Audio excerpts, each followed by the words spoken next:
Yeah, so as to summarize sort of like what I've been going through here is that there is tons of spatial techniques out there, though there are only a few commercialized ones which you can like buy off the shelf. It's really important that you try to define your question before choosing the methods. Most people tend to focus on like the number of genes that you can get out of your experiment, as well as perhaps the resolution. There are also a lot of other aspects, such as like how big of area can you serve at the same time, how easy is it to reproduce the materials, can more labs than just the one who developed the method actually produce this data, and so forth. So it's worthwhile taking some time and just like considering which is the best fit for your question, I guess.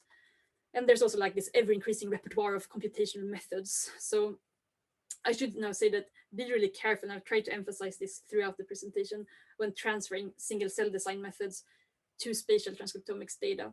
Really ask yourself, like, does the theory that underlies this method make sense? You will always be able usually to get a result, but is that result sort of like sane and valid?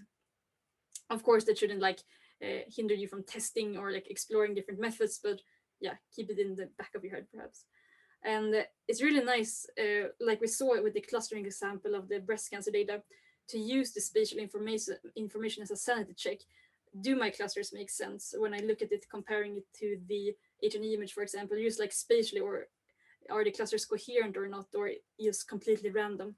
So that could be an additional level of a sanity check, something you can't really do with single cell data to the same extent. And I've been speaking a bit about ST and Visium, and to just super clarify that ST, it is the old Visium. That's how I tend to think of it, at least.